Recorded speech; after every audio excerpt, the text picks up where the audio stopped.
What up, Tag Nation? Welcome to another episode of Hot Tag, where we're gonna talk about, as you can see it in the background, AEW Revolution. Also it was also Sting's final match. We're gonna get into all of that and more, but first, the intro. T.A.G. That's tag shit. Free fall as I dive through the kaleidoscope in my mind. No rope up to climb. Gotta remind myself that I'm fine. Mama, I don't really want. What up, what up, what up? And once again, welcome to another episode of Hot Tag. Once again, the prestigious Scooter Ray, Juggernaut 097.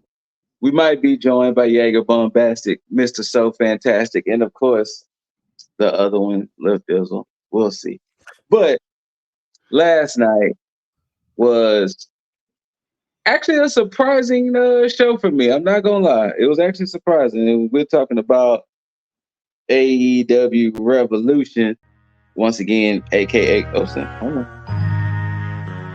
turn it to 2 hours, aka Sting's final match.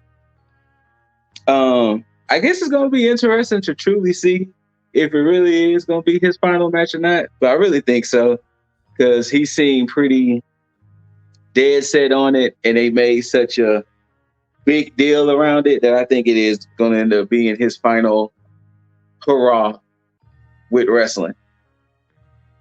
So what do you think about that, Judge? You think he's actually really done, or he might just show up here and there type of situation? I feel like it might be a here and there type of situation with Sting. But to be honest, I hope he actually is done, because he's how old is he? He's somewhere in his 60s. 60 something. Like 65, 67 or something like that. I don't know. No, he's like 62. Yeah, he's up there in age. So he doesn't need to wrestle like on a weekly basis anymore. He doesn't need to do all crazy stuff that he does. So I see Dizzle is in the background, but they won't let me add him for some reason. So maybe that could be rectified in a moment or three. But yeah. But yeah, like I want to know, is it going to be one of them things to where, like, 6-7 months down the line, could he show up and, like, help out in a match, or, like, is he like literally, I'm walking away, y'all not gonna see me again type of, like, not so much see me again, but you won't see me in a ring or anything. So, but I think it's like 62, 63. So I guess we'll see. But let's go ahead and get into it, because we had 2 matches in 0 hour.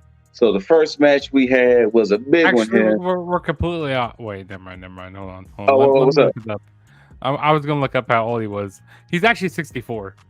64? Okay. Yeah, 64. So I mean, even crazier.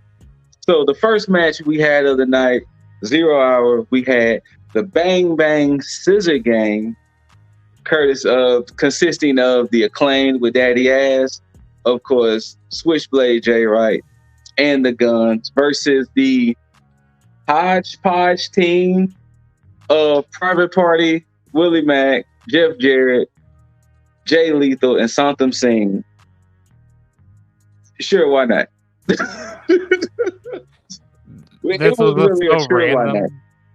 is just so random here. I mean, we already knew that the Acclaim, the Bang Bang Scissor Gang was going to win here. We already knew that. Yes, this would have been I would say, in all honesty, this would have been one of the biggest, like, surprises if the Bang Bang Scissor Gang lost. Like, and it was like, okay, cool. Now, one thing that I'm kind of intrigued about is, what's up with this thing they're doing with Max Caster messing up his lyrics and, his raps and things like that. That's an interesting thing, because this is, I think, like the 3rd or 4th time he's messed up a rap. And it's like, what is this? Like, where is this going? Like, what's the story behind him and his raps. But I guess in time we'll see. Yeah, I'm actually curious about that too. Like why he keeps messing up. I don't know. Maybe he's just not as focused. Now he got more people. They got this big faction going on. Bang Bang Scissor Gang. Maybe so. Maybe he has Jay White in his ear saying telling him stuff. I don't know. Maybe there's something going on. Just like what happened Sunday, Jay White stepped out the way and Caster was doing his raps, and then he messed up, and then it was like, oh, okay, cool. So I don't know. But like we said earlier, Bang Bang Scissor Gang with the dub. I found it funny with this faction because they solely formed to combat the aspect of, and they're the man himself, Mr. Deasley himself. The man who was screwed. Screwed. We're not getting into this right now. We will get into it, but we're not going to get into this right now. Okay. All right. We're not going to get into this right now. Because understand that right behind that door, the heartthrob is there. The heartthrob is behind that door right there. Okay. So continue. I want to hear what we're talking about. We're talking about the fact that the Bang Bang Scissor Gang formed. Oh my God. They haven't really did anything with this yet. No, they haven't. They have the trios titles on both sides of the fence for no reason. For no reason. Because they're not doing anything with them. They are paperweights at this point. Yeah. And not to make it sound mean, but yeah. So, sorry, Scoot. Which is weird because my assumption was that they formed an allegiance due to the fact that the Undisputed Kingdom was a thing, and they've done nothing with the Undisputed Kingdom. No. And I was going to ask y'all about that later on, about is this Undisputed Kingdom thing working out when we get to Roddy Strong and everything. But yeah. But yeah, sure, why not?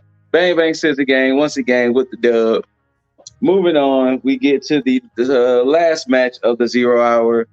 We get Stat, Willow versus Julia and Sky. Once again, this was a give me match, considering if you've been watching the product like that. Stat and Willow get the dub. I don't know where this is supposed to lead. I don't know if this is going to lead to Willow and Stat eventually going to get a shot at Julia for the title or not, but sure, why not? Just sure, why not? Oh, the heartthrob is there. Oh my God. Oh, by God Almighty. What's good? I was just kicking back, eating some popcorn, watching some AEW, just seeing who I'm going to be going up against.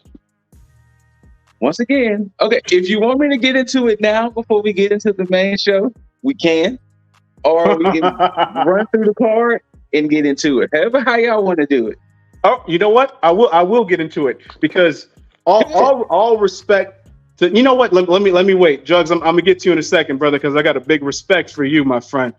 Scooter Ray, the flawed champion himself. The person who now, obviously, yep, that right there, fraud. Who has now, leading into it, not yet, but where he's going to get it at some point, the longest reign as far as tag champion.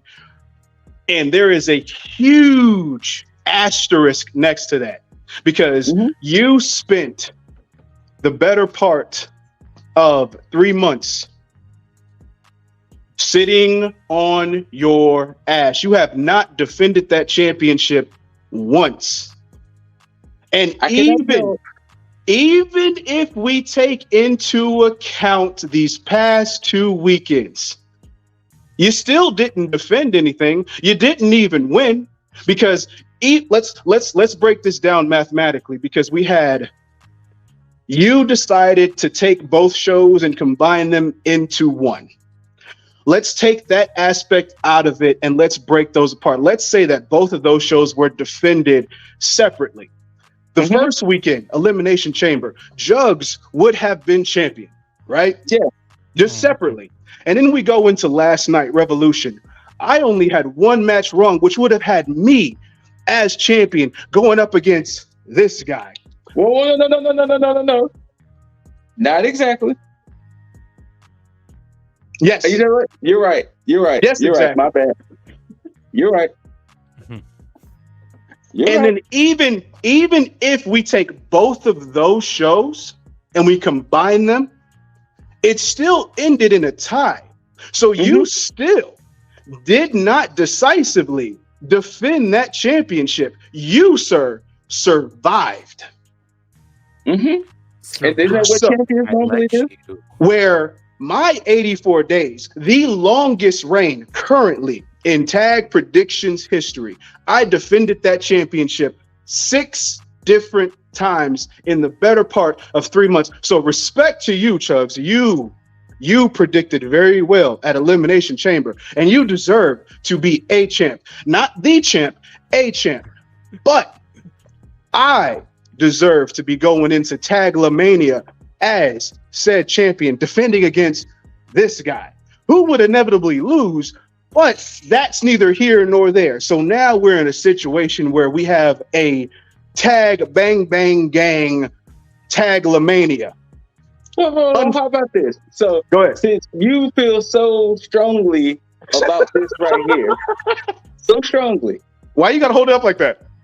Because this is like, you know, to make sure it's all in frame. You're disrespecting the title. You know, to make sure. So this is what I can propose. And once again, this can only work if either the challenger agrees to it or not. Unfortunately, Jugs, you're kind of factored out of this equation. I'm factored out of the equation. Unfortunately. But I'll give you a consolation for it. So how about this? If you feel so strongly about the tie and everything going into Mania, how about this? We could just hold this up in the air. No. No. Let me finish. Not necessarily vacate it, but just hold it up in the air. And if Mr. Bombastic agrees to it, it can be a triple threat at WrestleMania. I can't have that. Because I will never agree to that. I'll tell you why. Because I want you to have that overinflated longest reign. Because that gives me something to go after. Okay. That gives me something to go after. So I need that. So me and Jugs, or Jugs and I, will go up against each other during Mania. Because one of us will go on to take on whoever is champ. I'm rooting for you, by the way. At WrestleMania Backlash. You know, I don't understand what's all of this hate and vitriol you have towards me. Because you disrespected my reign with your fluff of a reign right now. Yeah, I'm cannot help with Jaeger. that the shows fail the way they fail. But it's fine. It's fine. It's fine. For Jaeger. Just know, sir, you are going against arguably one of the greatest predictors in this channel's history. See, that's funny that you say arguably, because mine is definitively one of the greatest champions. And there's receipts to prove that. Oh no, there is. You did a whole video showcasing that you defended across 6 That's shows. why it was so easy to do that video, because the receipts are valid. And that's totally fine. That's totally fine. But, you know, the history books will say otherwise. You know what? Fuck them history books, man. Because that's the problem right now. Is that the history books state something, because the history books can say in WWE that Miz was one of the greatest intercontinental champions, almost in elite status like Jericho. But the Miz is also a fluff champion in the intercontinental scene. It's just the record books show him as one of the best because the numbers are there. And that, sir, is Scooter Ray. And that's fine. That's fine. That's totally fine. Because once again, I hate you so much. History will show that not only I was the first to cross to 10 reigns, but the 10th reign happened to be record-breaking. That has to hurt. You're proud of that? Scoot, hey, Scoot, do you know how many times you had to lose that title? You had to lose that title 10 times. The greatest champions in our history have won and lost multiple times. And we don't say that. But he has to deal with the fact that 1, I am 10 reigns in, 2, record-breaking reign at number 10, and 3, this is not even in his possession. You know who also has a lot of reigns in WWE? But they're like not memorable? Close. Charlotte. Oh. But tell me which one of her reigns was the best one. What would the history book say in the end? That she's a 14-time champion. You know, this whole time, I thought I was being the heel with the Dizzle Independent Championship Kingdom, but I realize now, it's been you this whole time. Yeah, I told you this whole time. I told y'all from jump. I am arguably the greatest heel here. I hate it, man. So I will say this. It was me. As much as I love Jaeger Bombastic, and as much as I love this Bang Bang tag game, I am not losing this no time soon because you, Jaeger, are standing in the way of something that I want. I did the math. I crunched the numbers and all of that. You did the math? You did Steiner math. Is that what you did? No. This is legit math. Okay. If I retain after WrestleMania weekend, Monday will be 100 days. And I am not falling short of 100. Interesting. You know, there's gonna be a run-in. I'm gonna help out Jaeger. There's gonna be a run-in. You know what's crazy is that Scoot, you are at the tail end of this candlestick that you've been burning, because for the first time in ever, I've seen something happen twice. And what's that? In one night. And what's that? And that's fear. Because the moment that you realized that championship was going to get taken away from you by Jugs, presumably when he decided to take the same picks that you had, mathematically and strategically, Jugs, that would have worked. I commend you on that, because I would have made the same play for the most part. You decided to change your pick at the last moment because you wanted to win, and that's fine. But you basically took that and you forsake the turtleneck god. He wasn't your first pick. He was always my first pick. And you decided to then go for him. And then, even though I was going to bait you and say, hey, we should probably get a tiebreaker, knowing the rules that I implemented. I was like, Scoot will take the bait because he's a fighting champ. And I was like, yeah, let's see if he does it, because there's no way that he would just take this win and just run with it. He wouldn't be satisfied with that. He lost both nights. And you didn't. And that's the second time that I saw that fear. Because I remember specifically November 18th, Full Gear. You were champ. I was at the point where I was leading up into a tie with you. And then you said, Dizzle got it. And I said, no. I want it to be definitive. When you, sir, were champ, I said I wanted it to be definitive. And I still won that night, yes. But I didn't want to win it like that, because I wanted to make sure that I was the better man that night. You, sir, took a count out victory. Shame. Some And you of the know who I greatest blame champions as in our well? history. I blame that stupid ass Duck Quaxton. Because it was probably his idea. You leave Claxton out of this, sir. He has done nothing to you. Okay? Nothing. Whatsoever. Leave him out. I'm just saying. Just saying. Somebody had to orchestrate it. So it's either Quaxton or it was Fear. You choose one. It was Quaxton. It would never be Quaxton. This is Fear. Thanks, Drugs. It was Fear. Yeah. Fine. Yeah. It Whatever. was all the above. It was all the above. Well, Fear, since Quaxton, you didn't want to take the other challenge, I guess we'll leave it. So No, I'll definitely not. Because see, here's the thing. I'm not going to take something away from somebody who actually, and granted, I will give him slack for sitting on his ass, but he still earned it because that was the step in that situation. So he did. And during this time, he's still been putting the practice in because he's still been predicting every single show, making sure that he's prepped for Mania. So I can't take that man's preparation away from him like that. It's not right. It's not right at all. So I will be the Jose Lothario to this Shawn Michaels right here. Do it. It's fine. But first, sir, you have to get past him. Oh, that's fine. That's fine. It's a gentlemanly prediction battle between myself and Young Jugs.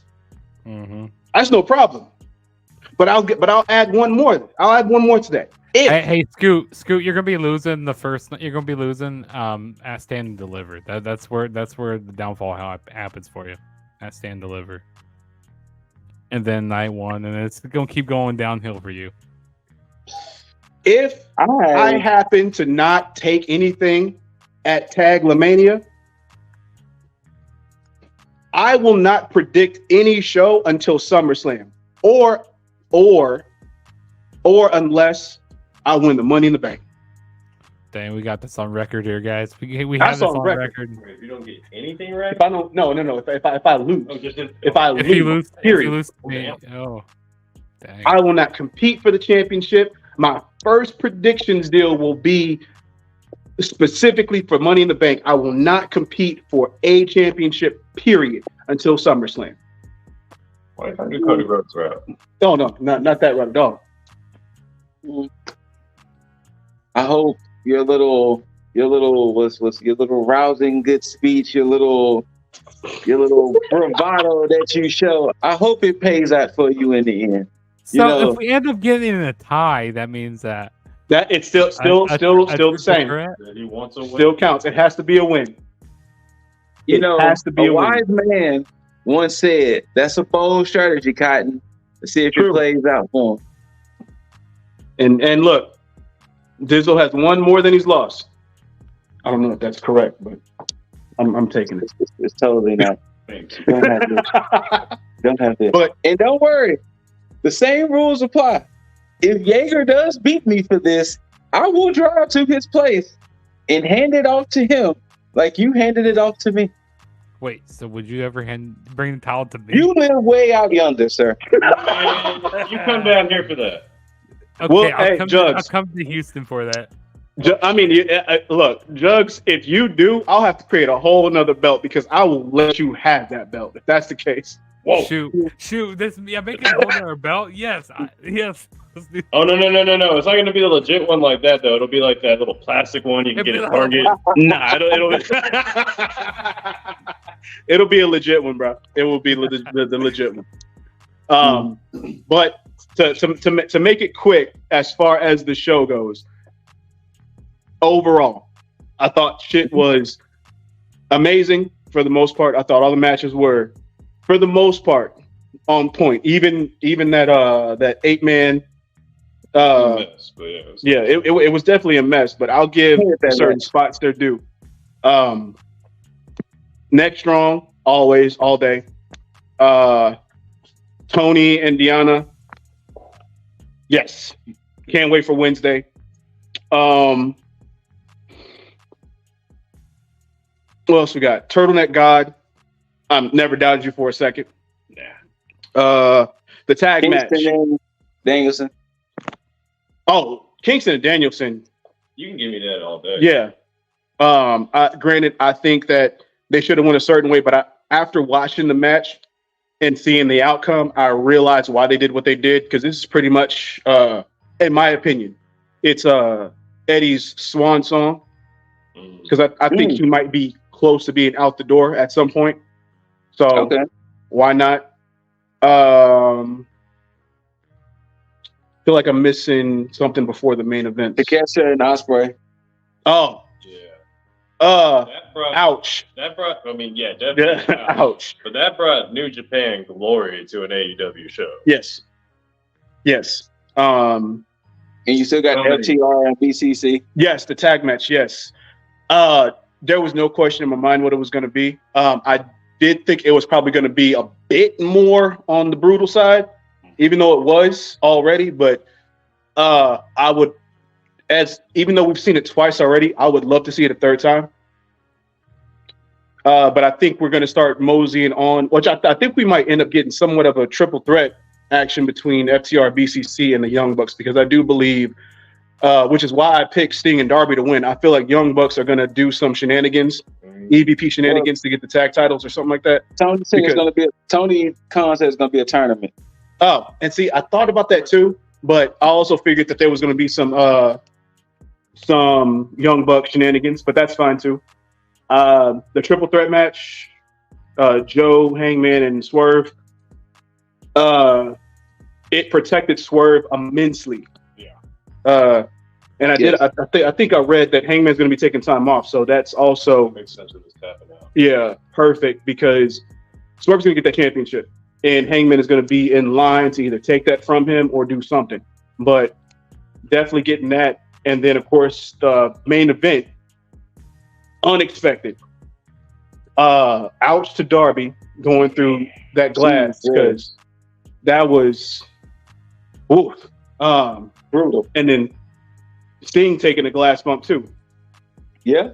But one hell of a way to go out, more so than Ric Flair did. But you know, I mean, they got super good. I mean, him and Steamboat. Well, I'm talking about Flair's last match. Oh yeah. That was atrocious. That was terrible. Sting's last match on his own terms was fantastic, so I'll give it that for sure. But that's my 2 cents on that, Jaeger.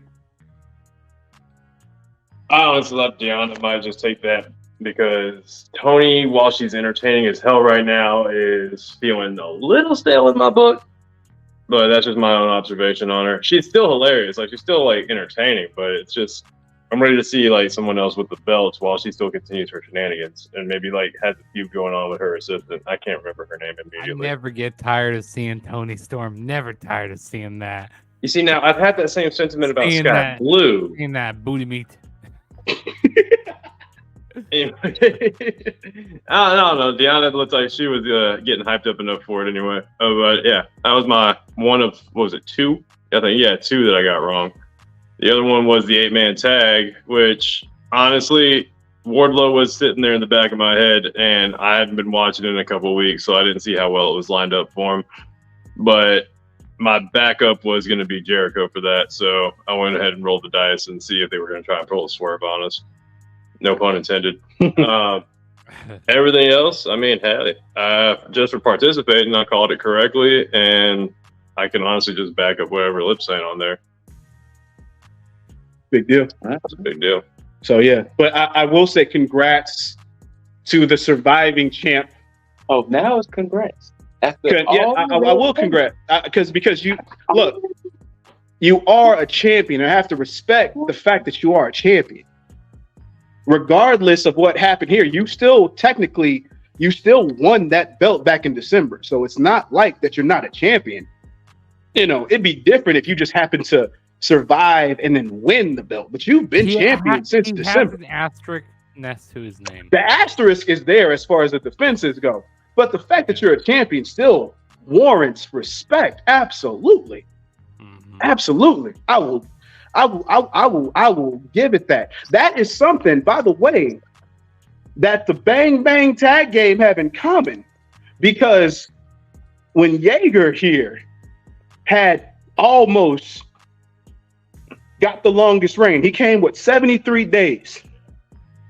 He also sat on his ass. I think you defended it once, but 73 days and one defense. Like a dry spell and shit. Yeah. So, this is what it's. I'm just saying. So, may the better man win at Taglamania between you two. I look forward to it. But we had to give our 2 cents. We got to get back to business. Yeah. But Scoot, congrats. I will be throwing a lot of vicious words your way, my friend, because like I said, yes, the turtleneck and chain energy is flowing with an ungodly fury. So be ready, because everybody might get it. Jugs is probably the only person that will not get you. Like, you'll probably get some words too, but that's only because you're in a position that I'm not in. But Jugs is safe. I'll wait till Mania season to give Jugs some words, but that'll be out of competitive. Oh, it's Mania season now. No. We got to be 2 weeks in, because we still got to do a tier list for Mania. Which, by the way, there's going to be a tier list for all the Manias previous that we're going to run as well. So look out for that. 3 or 4 of them we need to do. Huh? Yeah, like 3 or 4 of them we need to do now. Yes, we do. But we're going to focus on that one though. Anyway, but yeah, continue on, guys. That's our 2 cents on that, and we'll catch you guys on the next one. I'll leave it all to Scoot. Yeah, just kick him out. Just We'll kick need to hear all that. kick him out. We don't need to hear what he has to say. Oh.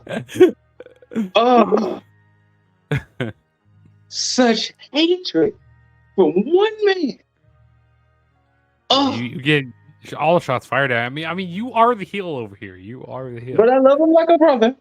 I do. I love him so much. I do. But we'll keep it going. We won't spend too much time, especially after Diesley and Jaeger. But first match of the night, TNT Championship. Turtleneck God Christian Cage of the Patriarchy versus Daniel Garcia. This was a pretty good match. I'm glad I made the switch, because I completely didn't realize that you didn't go with Christian Cage at the well, beginning. I ended up making the switch because I was like, okay, in order for me to win per se, I have to switch a championship match, and the only one that made sense to me was switching Christian and Garcia. And the only reason why I swapped it was because I was thinking about it at first, because the way my mind worked was Copeland was going to help Garcia win. Yeah. Then I was like, no, that might not make sense. So switch it. And then when I made the switch, and then they said that match was going to open Revolution, I was like, okay, yeah, I think I made the right call. Mm-hmm. So, yeah. But, like I said, it wasn't a bad match. Ultimately, Christian Cage retains, Mm-hmm. Yeah, I thought it was a good match. We had a lot of interference from, Kill Switch. He was getting involved. Mama Wayne, the great Mama Wayne, she was getting involved. Even Nick Wayne, he got involved. The they call him the prototype. That's his nickname, right? Yeah, the prototype. Yeah, and Daniel Garcia, he was selling his ass off for Christian Cage in this match. We also saw Matt Menard, Dirty Magic, Daddy Magic, Matt Menard come out. That was awesome. Had appearance from him. They're trying to help out, take out Kill Switch. There were points where I thought Daniel Garcia was going to win the match. There were some nice near falls. Yeah. But it was, it wasn't time for Daniel Garcia to win the title here. But yeah, it was definitely a fine match, though. Good way to open up the show. But yeah, that's it. Christian Cage, of course, with all the shenanigans, he retains.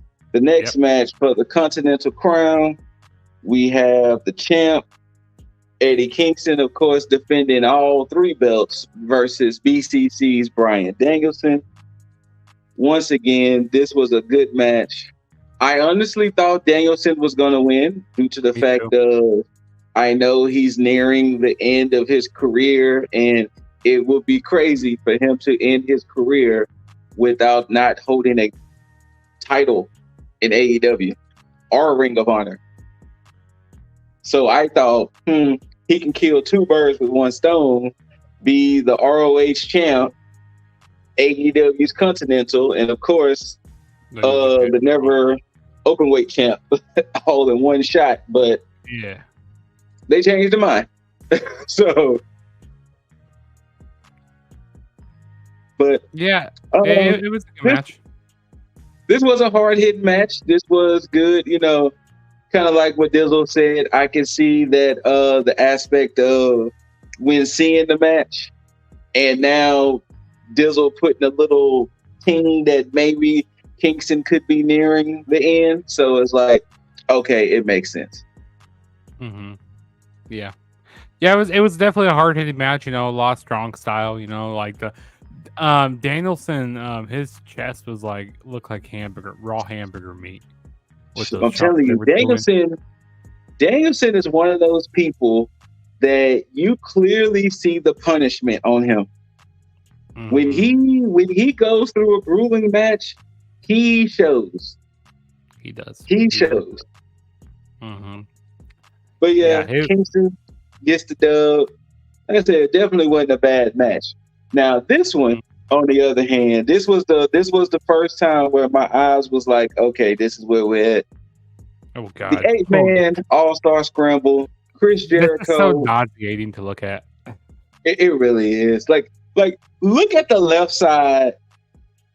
Actually, no, because they switched it. Had they put Cage with Jericho, you really have the quote unquote, because this was supposed to be the Meat Madness match, and it was originally Wardlow, Hobbs, and Archer, but they swapped it because apparently Miro and Keith Lee was supposed to be in it.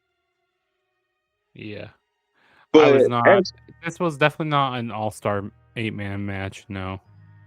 But yeah, as you see, Chris Jericho versus Hobbs versus Archer versus Wardlow versus Dante Martin versus Hook versus Brian Cage versus Magnus. And the rules of this match was first one get the pinfall wins, and not only that, but the winner gets the title match against whoever comes out champion from the triple threat. And it was like, this is one of the things that irks me so much with AEW. I understand they had Wardlow talking his trash, but at the same time, you were propelling Powerhouse Hobbs. Mm-hmm. You were essentially getting him these big W's and big wins, but then you put him in a match like this, which there was a slight piece of me that was like, okay, maybe Hobbs could take it, but the way that they've been hyping up Wardlow lately, it made sense for Wardlow to win. Mm-hmm. But this match, and then too, it was very, I don't want to say it this way because, like I said, it's no disrespect to the talent, but it was very staged. Because at times you had the big beefy boys slapping meat, then you had the smaller guys in there trying to slap meat, and it was like, what is this match for? Yeah, exactly. Like, what is this match for? This match kind of insulted my intelligence here. Like this was like, Tony Khan, what is he doing? Like, why did you have to book? I mean, it was cool when you saw the big meaty man going at it with that. I thought that was pretty cool. But like, there was just so much fuckery in this match. It was like so hard to keep up with everything, and it wasn't even all that great. And that was the thing, like I don't see, he could have kept the Meat Madness that he originally did, and it could have really just been a fatal 4-way between Cage, Archer, Wardlow, and Hobbs. Yeah, I would have been fine with that. You didn't need to have Jericho in here. You didn't need to have Hook. Magnus, I don't even know who Magnus is. I haven't really seen. He's one of the CMLL guys, and he literally just had his first match Saturday. No, I think, was it Saturday? Or was it Dynamite? or was it Dynamite? One of the two where he earned the right because he had to earn his right, and it was either on Dynamite or it was either on Dynamite, Rampage, or Collision where he beat Matt Sydal, I think, to get his way I in. think it was on Dynamite. So it was like, okay, whatever.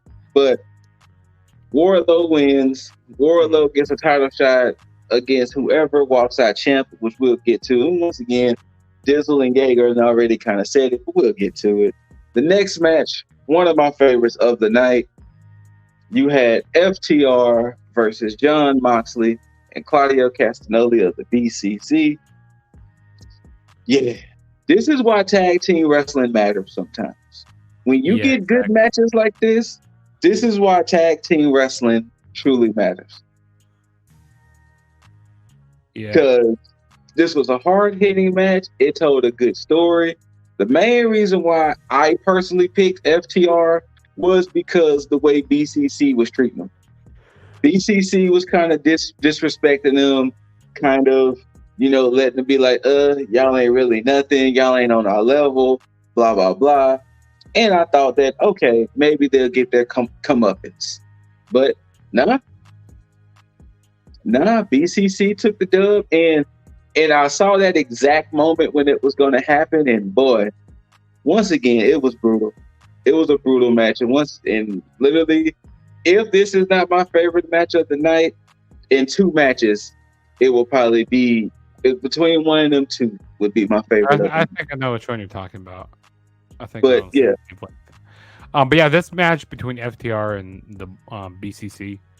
Yeah, this was, like you just said, this is why tag team wrestling matters sometimes.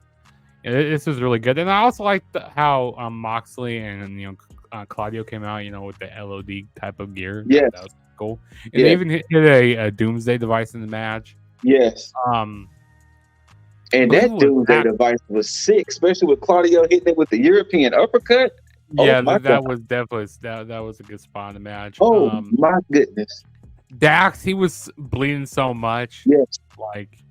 And when he hit that the ring post, or I think it was the steel steps or something, like you saw. They were saying that they didn't know if it was the post or the steps that did it. Yeah, it looked like a pretty bad spot.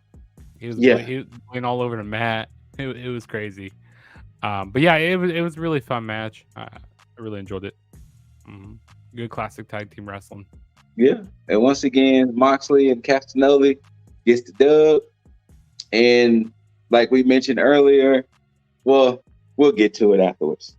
But AEW Women's Championship, AEW Women's World Championship, Deonna Purrazzo versus Timeless Toni Storm.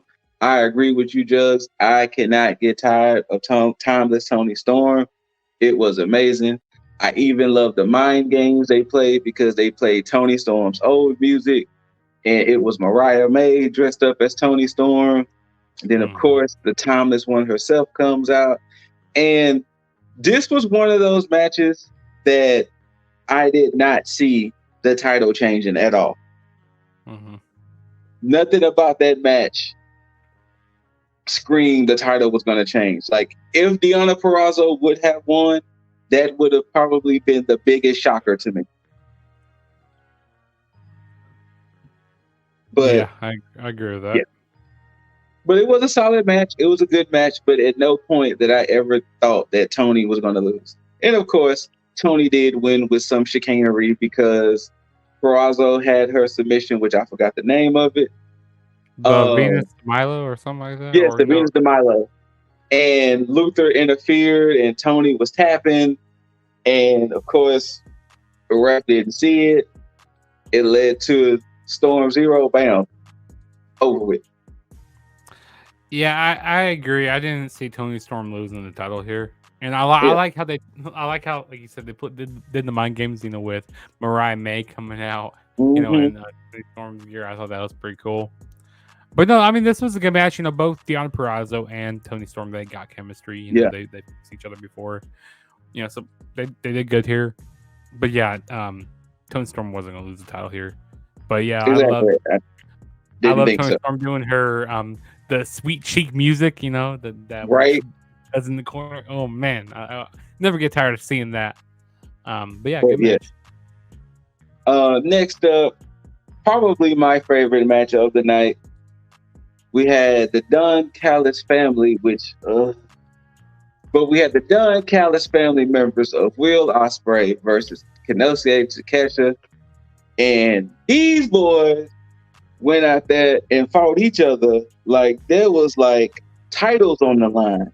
Like they went out there and threw everything at each other. Like you wouldn't think they were quote unquote stablemates the way they was out there firing off on each other. Mm-hmm. Nuts. But This match was a banger. Oh my lord. yes, like I said, this was probably my favorite match of the night, easily. And this is coming from, and then funny enough, this is actually coming from somebody who has never really been the biggest Will Ospreay fan. Wait, are we forgetting a match? I feel like we skipped a match. Did we forget the Roderick Strong? Oh my God, we did forget Roderick Strong. Which How are we we'll gonna talk about that next. How are we gonna forget the next Strong? Yeah, we'll get back to that in a minute. Here. You know what? I looked right at it and totally skipped it. But we'll talk about that one next. You disrespected OC and Roderick Strong. How you doing that?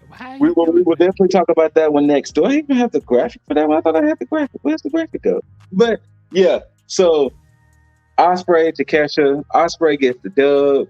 You know, they even bow to each other, show respects, and you know, Kyle Fletcher comes out, and then we find out that Kyle Fletcher is going to go against Will Ospreay on Dynamite, and it was like, so all of this is leading up to essentially Will Ospreay going to lead the Dunn Callis family. That's what you're basically telling me. Mm-hmm.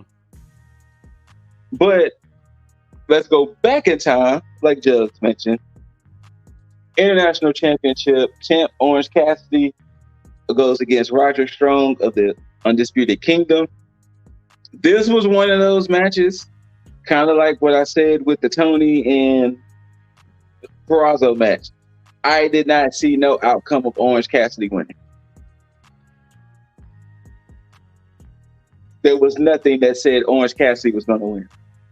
Mm-hmm.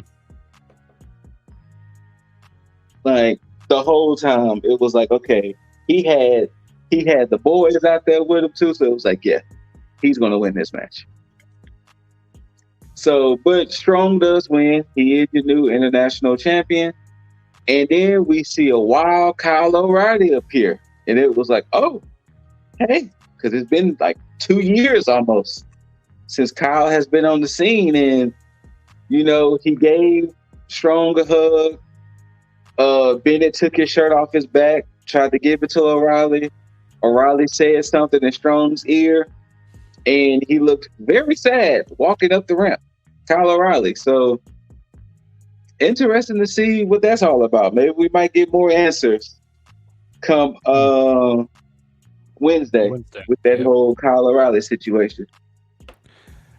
Yeah, this whole Orange Cassidy and Roderick Strong match, it was good. Roderick Strong, you know, with those backbreakers. I mean, that's why they call him the Messiah of the backbreakers. They are brutal. They are very brutal. That spot that they did on the top rope, that backbreaker spot. Yes, that was his nuts. And also Orange Cassidy, he was selling so good, you know, with the injured ribs, the injured back, and all that. Like, this was a good match. This was a solid match, you know. Orange Cassidy, he always does good in the ring, and Roderick Strong, you know, he's great in the ring as well. So this was a good match. And of course, you know, like you said, we had the return of Kyle O'Reilly. Mm-hmm. You know, he was hugging him at first, you know, then Mike Bennett gave the t-shirt, but he didn't take the t-shirt. So yeah, he really didn't. Yeah, he didn't take the t-shirt. You're right. He forgot. He did not take the t-shirt. He didn't take the Undisputed Kingdom t-shirt, which this faction, I'm iffy about it, because like they really haven't been doing a whole lot with this faction as of late. Like, they really have not, and I'm pretty sure how they had to do with Cole being hurt. Yeah, I wonder when Cole's going to be able to get back in the ring.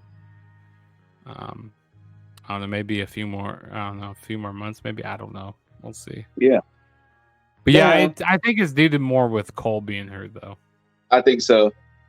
And now to get back on track, your semi-main event for the AEW World Championship, you got the champ Samoa Joe defending against Hangman Adam Page and Swerve Strickland. This was not a bad match. But as much as I'm pretty sure the populace kind of wanted Swerve to win, we kind of feel like Joe was going to retain, especially since Joe just won it back in December. Yeah, they didn't want him. They didn't want him being a transitional champion here. Yeah, so his first pay-per-view. Yeah, and then it does a great to protect, especially Swerve, since he has so much momentum to have this type of match. Because then, of course, I want to say Dizzle predicted it that Hangman was going to be the one to take the pin anyway. So that way it protects Swerve. So exactly. But yeah, they definitely went out there. They hard hit. They threw everything at each other. There was times where you could have thought either of the three was going to walk out. And then I even love the aspect of the way they spun it with Joe hitting the Coquita clutch on Hangman and him choking out Hangman. And they was like, did Hangman tap because he really wanted to tap? Or did he tap at the fact that he didn't want Swerve to win? So it was like, okay, I could appreciate that. Yeah, that was really good. I really love the ending sequences, with Hangman, pulling out the referee, and it seems like Hangman's been more of a heel as of late. Oh no, so you said you didn't watch. So I don't know if you saw the segment last Wednesday with Hangman coming out with the crutch. Mm-mm. So Hangman comes out with a crutch like he was injured. And he was like, yeah, I don't know if I'll be able to participate Sunday. And then Swerve comes out and he was like, that's so sad that you won't be able to be there and blah, blah, blah, because we've done unspeakable things to each other and da-da-da-da. Joe comes out. Joe's at the stage. He says what he says. And then Hangman takes one of the crutches and starts beating down Swerve. And that's why they were saying I hung the Hangman and I swerved. So, but yeah, Hangman, he's been a heel as of He lately. kind of has been more heelish. And it looks like when Swerve, tried to take. I don't know what that. I think that Prince Nana wears on his head. He was like, nah, I don't want to use it. He's like, I don't want to use that. But yeah, I love the ending sequences, with Swerve hitting the buckshot lariat as well. Mm-hmm. And then hitting the JML driver onto Hangman. Yes. And Joe coming in, throwing Swerve out of the ring. And Joe locking it, putting in the Coquita clutch. Like you guys said, this protects Swerve here. Maybe they do a rematch, maybe between Samoa Joe and Swerve Strickland at Double or Nothing in May. I feel and maybe that's I don't know if you saw it. They announced in April 21st, a new pay-per-view, AEW Dynasty. Oh wait, that's gonna be in St. Louis, Missouri. Oh, shoot. Yeah, so AEW Dynasty. So maybe it could be a Swerve versus Joe at Dynasty. Or like you said, maybe they might save it for Double or Nothing. I don't know. We'll see. But our main event of the night, and rightfully so, it is for the AEW World Tag Team Championship. You have the champs, Darby Allin and Sting, versus AEW's EVPs, Matthew and Nicholas Jackson. And of course, as you see at the top, Sting's last match. So back when AEW came to Rosenberg, Texas, Sting had announced that this was it for him when it came Revolution, and that, he wanted to enjoy the ride. Well, beautiful enough, they were saying who was his last match going to be against and everything. And upon that ride now, him and Darby won the tag team titles. And it was like, oh, okay, interesting.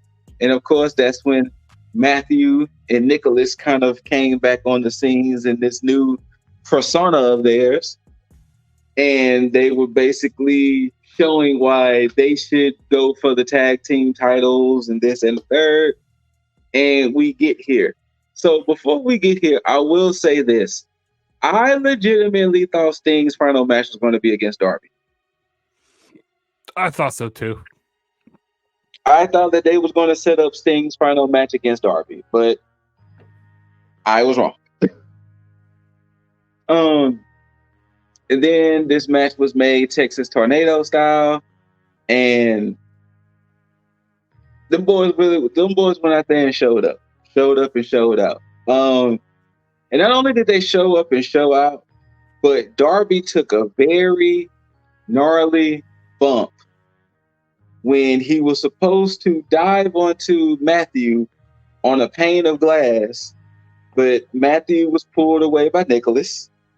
Darby proceeds to crash through the glass and the chairs, but he really caught one of the chairs pretty damn hard. Mm-hmm. And from that, he was bleeding out through his back. They made mention that they had to tape him up and patch him up. The thing was that this would actually made the match kind of cool, because for about a good 10 or so minutes, it was just Sting versus the Jacksons. And my notion of picking this was, what better way to make the EVPs the biggest heels in the company by defeating Sting and Darby in Sting's last match? Mm-hmm. But they gave Sting everything. They gave him super kicks. They gave him the EVP trigger. They gave everything to Sting. Ultimately, Sting was able to hold off, fight back long enough for Darby to come back. Ultimately, boom, boom, boom, Darby and Sting win. Mm-hmm. And it was a match. It definitely exceeded my expectations, especially from somebody who was a little critical of Sting when he first came to AEW in some of his matches. But I will rightfully say I was wrong. Sting's whole run in AEW. Did you say that the tag team titles are going to be relinquished? So there's going to be a tournament from what I saw, like highlights from the press conference, Tony announced that since Sting has retired, the tag team titles are vacated, and there's going to be a tournament. Mm-hmm. And see, I thought that Tony was going to let Darby just defend him, since Darby is crazy like that. That, Darby was going to just defend him until he ultimately lost him, but they're going to put him in a tag. They're going to put him in a tournament. And I'm pretty sure that they're probably going to be crowned at AEW Dynasty. Yeah, probably. Yeah, but this match was nuts here. It was. It was insanity. Like you guys been speaking of, that glass spot that Darby Allin took, through that ladder. Oh my God, that was nuts. His back was all bloodied up. They had to bandage that up. Darby Allin is a psychopath. He's psycho. Yes. He also had Sting taking some pretty nasty spots in this match. He did. He was taking a lot of beating, taking a lot of, like you said, a lot of super kicks, a lot of EVP triggers. But Darby Allin, he did that comeback. He made made that hot tag, in a way. About his partner. But ultimately, they end up fighting back and ended up winning here. Sting, Sting gets to ride off it, into the sunset. Yep. Hopefully, like I said, hopefully this is his finally, his last match. I think it is. I mean, I wouldn't be surprised to see him, make appearances here and there, but hopefully he doesn't have any more matches inside the ring because he doesn't need to. I think so. Yeah. I think because I wouldn't think that they would go through all of this for him not to be. So I think he is done.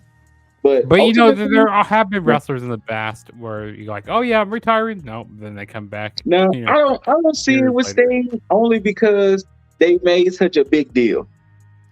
Like, the only way I see it is if he goes to WWE and does some things. But even then, I think he's done. I think he's Sting's done. already in the hall. He's already in the Hall of Fame, right? In WWE, correct? I think he is. So, but yeah, I think he's done. Yeah. I think he is officially done. I don't know. 64. Maybe Yeah. Sting does something backstage, and maybe he does some like I can see that. training, or does I some can see that. booking. Help with writing the shows. I don't know. Does something backstage. Yeah, I can definitely see that. What else? Also during the show at some point, I can't remember, we had a pack vignette, and he's announcing that he's essentially coming back soon. We'll see how that goes. What else? I think that was about it. Mm-hmm. But yeah, AEW Revolution. It wasn't a bad show whatsoever. It was actually a damn good show that, I had not that much hopes for, but it superseded what I thought, and I can appreciate it.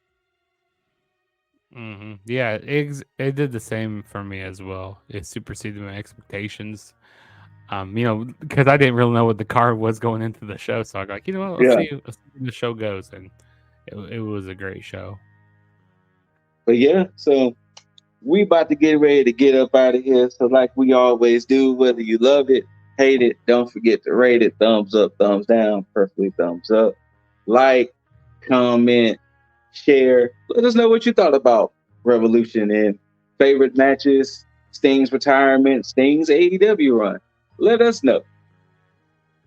And once you do all of that, don't forget to subscribe. You got to subscribe. And then after you subscribe, you got to tag that notification bell so you can know when you get videos. Now, don't tag it twice. Don't tag it twice. Don't tag it twice. Just this once. Just one good tag. Just one. Yeah, because if you tag it twice, you might unsubscribe. So just tag it once. It's one lightning tag. Yeah, tag it once. And, shout outs to the other two members, Jaeger Bombastic and Lip Dizzle. And thank y'all for tuning in. Until you also, be sure to subscribe to Juggernaut. Yeah, it's all there. All the socials, everything. Till you see these beautiful faces, hear these handsome voices. Yeah, all of that. I said it wrong. But yeah, we got to get ready to warm it up. And until next time, people, do not forget to tag out. Peace.